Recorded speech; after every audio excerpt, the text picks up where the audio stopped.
Ladies and gentlemen, on this RedGamingTech.com video, we have some further details of the Xbox One controller, and these have been posted on the official Xbox.com website via a blog post.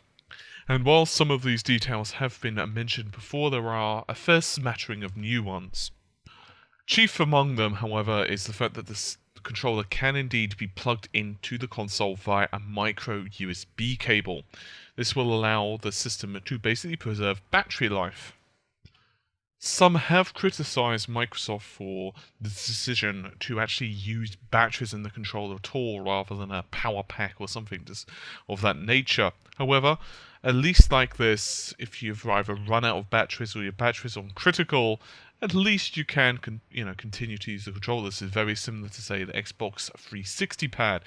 I would also like, since this is going to be micro USB, and I certainly wouldn't be surprised if it's not out of the box supported, for it to work on the PC. As to be honest with you, the Xbox 360 pad is probably about the best you can get for PC.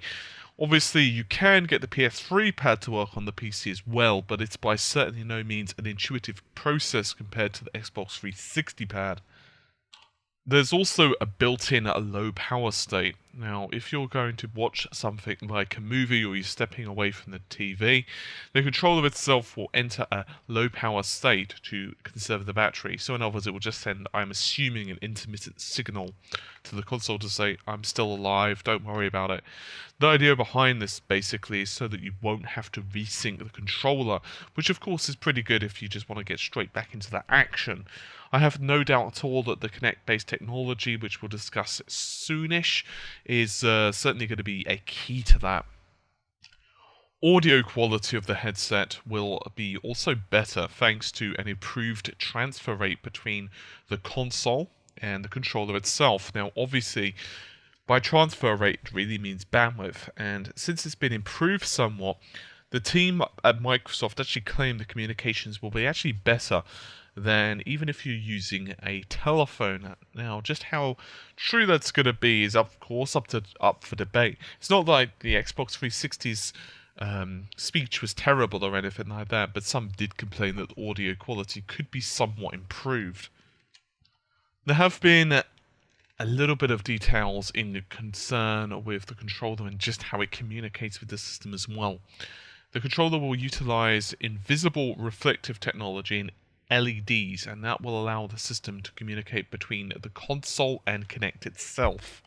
Now, another benefit of this is, let's say that you are the one that is holding the controller, and then you say step out for a while, you come back, and then you were to sit the opposite side of the couch.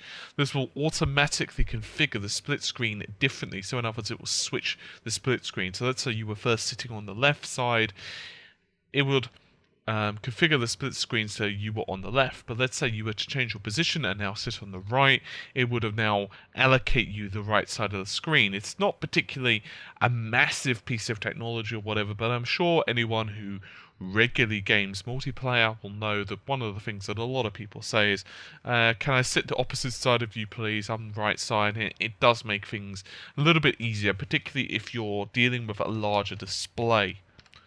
As mentioned previously, there are some details that have already been covered, including the buttons, such as the fact that they're A, B, X, and Y, which of course are the traditional front-facing buttons of the on the Xbox pad, are going to be lower on the controller with tighter button spacing, which should in theory make a transition between, well, the buttons smoother and easier, and they're also going to improve the manufacturing process to give the buttons a more premium look, and the button and the actual letters on them supposedly are going to be suspended in 3D space, as well as the size and placement as well. The idea behind this is to make the buttons a little bit more accessible. To be honest with you, I didn't really have that much of a problem with the 360's buttons, but then I was someone who actually quite liked even the original Xbox controller. And there are a couple of other small changes, of course. We know that there have been improvements on the thumbsticks themselves, including the fact that the actual sticks are supposedly going to be much more durable in the thumb, so they're going to be much better textured for competitive grip. And apparently the sticks themselves require 25% less force to move, which should in theory allow you to improve your aim on FPS. Now, that's an interesting one for me because they're also stating that this is for fighting games, for example, half circle motions, the traditional forward to back or back to forward. To be honest with you, I think most people only adapted to the analog sticks. Maybe that's just me, but I think most people just did that for 360 pad because the D-pad sucked. It was bad. There's no other way to put it. A spade is a spade. In this case, it's bad. However, in regards to the actual sticks themselves being a little bit less forced, 25%, that's an interesting one because a couple of the people who I know who actually really play a lot of Gears of War or Call of Duty on the Xbox, when they were actually initially playing on the PS3, one of the things they stated that they didn't like the analog sticks on the PlayStation 3. And the reason they said that is because they said that the sticks were too easily moved. In other words, they didn't have enough resistance behind them. So I don't know how people are going to feel about this in reality. Now, obviously, Microsoft must have done some internal testing. They must have asked some gamers. I'm just merely going by, the couple of people I know have commented. After all, it's not something I usually go up and say, hey, do you like how much force the analog sticks require to move on the Xbox pad? You know how you just randomly come up with discussions as you're playing. And it was just something that myself and a couple of friends were discussing when they initially played on my PS3, and I had a couple of controllers, so it wasn't like one pad was a bit looser than the other. That's just something that they mentioned. I don't know if you guys feel the same, so feel free to leave a comment on that one. And there's also a little bit more information on the impulse triggers. The Xbox One wireless controller sports 4 vibration motors. And indeed, there's a small one behind each of the triggers. And the idea behind that is to add, and I still quote, adds precise haptic feedback to the fingertips and a larger for each of the grips for larger scale rumbles. So obviously the idea behind this would be, for example, gunshots, car crashes, explosions, and so forth as well. They actually gave an example for Forza Motorsport 5. Turn 10 Studios is using the impulse triggers to provide players with precise feedback that enhances the racing experience. If your tire breaks traction from over-acceleration or if you drift on the gas pedal, the triggers emit very distinct vibrations. This, in combination with the chassis rumble that conveys impacts, engine roars, and driving over surfaces irregularities like cobblestones. End quote. I will be perfectly and truthfully honest. I am someone that absolutely detests the rumble function, so my personal opinion on this is going to be coloured, in other words, biased. But personally, I hate it. I've given this story before, I think, in a video, but the first real taste I had of the rumble function was back on the PlayStation 1. And as it turns out, it was actually Tekken 3, which at the time was one of the the only game, apart from Gran Turismo, that I actually had that supported it. And I remember playing my friend, who will remain nameless for his privacy, but I was playing him on Tekken, and I was playing a pretty damn good match.